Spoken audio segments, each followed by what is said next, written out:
Viewers, अभी तक जब भी सिटीजनशिप शब्द पॉलिटिकल डिबेट्स में घूमता था तो स्पॉटलाइट ज्यादातर राहुल गांधी पर होती थी। उनके फॉरेन लिंकेजेस, उनके डॉक्यूमेंट्स, उनके खिलाफ पिटिशंस। लेकिन अब पिक्चर में एक नया ट्विस्ट आ गया है।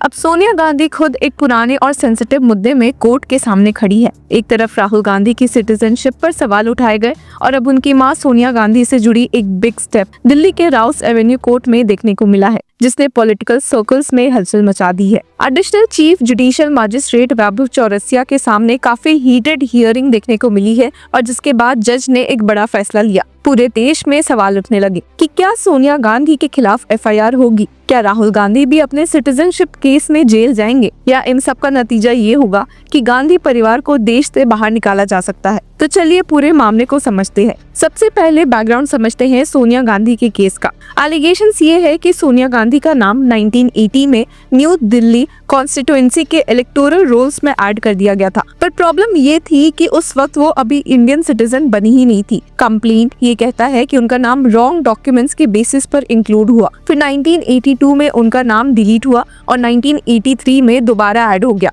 तब जब ऑफिशियली उन्होंने इंडियन सिटीजनशिप एक्वायर की थी। कोर्ट में ये प्ली फाइल की गई है विकास त्रिपाठी की तरफ से। त्रिपाठी के काउंसिल सीनियर एडवोकेट पवन नारंग ने कोर्ट में बहुत स्ट्रांगली आर्ग्यू किया। उन्होंने जज से कहा कि the only issue involved here is that in January 1980 Sonia Gandhi's name was added as a voter of New Delhi constituency when she was not an Indian citizen। ये भी उन्होंने कहा कि first you have to satisfy the threshold of citizenship, then you will become a resident of an area। मतलब पहले citizen बनना जरूरी है, उसके बाद ही आप वोटर लिस्ट में आ सकते हैं। सीनियर एडवोकेट नारंग ने 1980 के प्रूफ ऑफ रेसिडेंस की भी बात की। उस वक्त आधार या पैन कार्ड का जमाना नहीं था, तो उन्होंने कोर्ट को बताया कि इन 1980 the proof of residence was probably a ration card and a passport. जिसके बाद सीनियर एडवोकेट नारंग ने एक और स्ट्रॉन्ग पॉइंट उठाया जो पूरे केस का सेंटर बन गया। उन्होंने कहा कि if she was a citizen then why was her name deleted in 1982?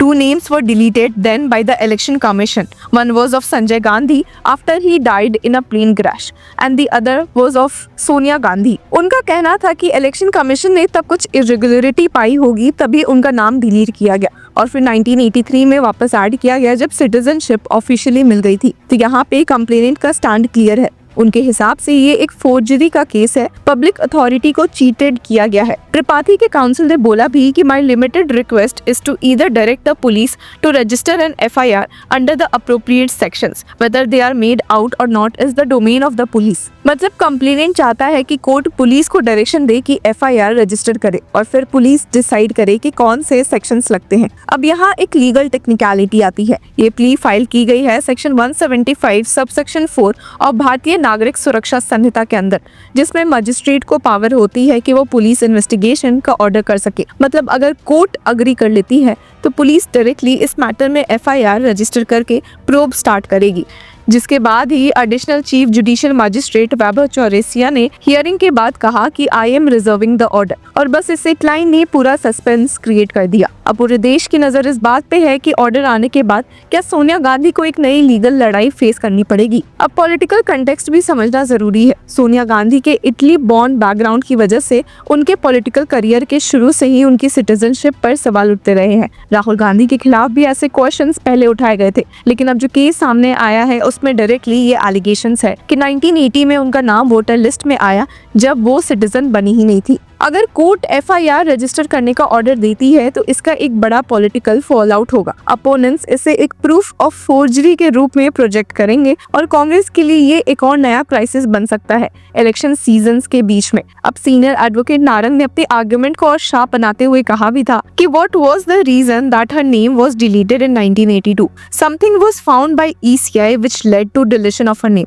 Eight that time only 2 names were deleted. One was of Sanjay Gandhi who passed away in 1980 and her was the second name। यही पर उन्होंने add भी किया था कि why was her name deleted because they realized that certain false documents have been created and given। There was uproar and thus the best thing to do is get it deleted। यहीं से clear है कि complainant का पूरा focus 1980 की entry पे है। अब इमेजिन कीजिए कि अगर एफआईआर होती है तो पुलिस को 40 इयर्स पुराने डॉक्यूमेंट्स, इलेक्टोरल रोल्स और उस वक्त के रेसिडेंस प्रूफ्स को ट्रेस करना होगा। इन्वेस्टिगेशन इजी नहीं होगी, लेकिन अगर स्टार्ट होती है तो पॉलिटिकल स्टॉर्म गारंटीड है। कांग्रेस सपोर्टर्स कहेंगे कि ये बस एक और पॉलिटिकल वेंडेटा है, एक और तरीका गांधी परिवार को टारगेट करने का, लेकिन अपोजिशन इसे एक सिंबल ऑफ फोर्जरी के रूप में यूज करेगी। और सबसे इंटरेस्टिंग बात यह है कि सोनिया गांधी की तरफ से इस हियरिंग में कोई प्रेजेंट नहीं हुआ, मतलब अभी उनकी साइड का वर्जन रिकॉर्ड पे आना बाकी है। जैसे ही ऑर्डर आएगा शायद उनकी तरफ से भी लीगल बैटल स्टार्ट हो सकती है। अब इस केस का एक और डायमेंशन है इलेक्शन कमीशन का रोल। अगर 1980 में उनका नाम गलती से ऐड हुआ था तो क्या ईसीआई ने अपनी तरफ से इंक्वायरी की थी? अगर की थी तो उसके फाइंडिंग्स कहाँ हैं?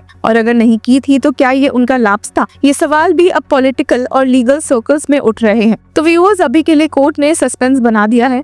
ऑर्डर रिजर्व होने का मतलब है कि अभी फैसला अनाउंस होगा बाद में और तब तक स्पेकुलेशंस चलेंगे। लेकिन एक बात तो पक्की है कि जो भी ऑर्डर आएगा वो एक बड़ा पॉलिटिकल धमाका होगा। अगर एफआईआर रजिस्टर होती है तो गांधी फैमिली को एक और लीगल चैलेंज फेस करना पड़ेगा। अगर नहीं होती है तो भी डिबेट खत्म नहीं होगी, क्योंकि सिटीजनशिप का सवाल वैसे भी इंडियन पॉलिटिक्स का एवरग्रीन कंट्रोवर्सी है। तो जहां सोनिया गांधी एक दिल्ली कोर्ट में सिटीजनशिप कंट्रोवर्सी के चक्कर में फंसी हुई है, वहीं उनके बेटे राहुल गांधी की भी मुश्किलें बढ़ गई है। अब राहुल गांधी के केस में क्या अपडेट है, तो आपको बता दूं कि इन्फोर्समेंट डायरेक्टरेट ने ट्यूसडे को एक कर्नाटका बीजेपी वर्कर का स्टेटमेंट रिकॉर्ड किया। ये वही कंप्लेनेंट है जिसने राहुल गांधी के खिलाफ सिटीजनशिप केस उठाया है। ईडी इस मैटर को फीमा फॉरेन एक्सचेंज मैनेजमेंट एक्ट के तहत इन्वेस्टिगेट कर रही है। अब कंप्लेनेंट एस विघ्नेश शिशिर ने रिपोर्टर्स को बताया कि I have been summoned by the Enforcement Directorate. There is evidence to show Rahul Gandhi is a British national. I have already shared evidence with the Lucknow CBI. Shishir का कहना है कि उसके पास ब्रिटिश गवर्नमेंट के डॉक्यूमेंट्स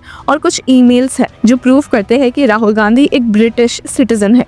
अगर ऐसा होता है तो ऑब्वियस है कि वो इंडिया के इलेक्शंस लड़ने के लिए एलिजिबल ही नहीं थे। इंटरेस्टिंग बात यह है कि ईडी ने इस मैटर में प्रोब लगभग 4 साल पहले शुरू किया था, लेकिन शिशिर के स्टेटमेंट्स अब पहली बार रिकॉर्ड हुए हैं। साथ ही इलाहाबाद हाईकोर्ट ने रिसेंटली शिशिर को राउंड द क्लॉक सिक्योरिटी भी दी है, क्योंकि वो एक बहुत ही पावरफुल व्यक्ति के खिलाफ केस परस्यू कर रहे हैं। कोर्ट ने कहा कि we are prima facie satisfied that the matter required consideration. अब केस अक्टूबर 9 को सुनवाई के लिए लिस्टेड भी है। मतलब सोनिया और राहुल गांधी दोनों की सिटीजनशिप अब एक बार फिर से नेशनल स्पॉटलाइट में है। तो सवाल ये है, क्या ये कोइंसिडेंस है या गांधी फैमिली को सिस्टमैटिकली टारगेट किया जा रहा है? इसी के बीच में खबर आ भी गई है कि सोनिया गांधी के खिलाफ फाइल्ड प्ली को जज ने डिसमिस कर दिया है। पर क्या ये अंत है गांधी फैमिली के लीगल ट्रबल्स का या बस शुरुआत? कमेंट सेक्शन में हमें जरूर बताएं और तब तक के लिए कीप फॉलोइंग लॉ चक्रा।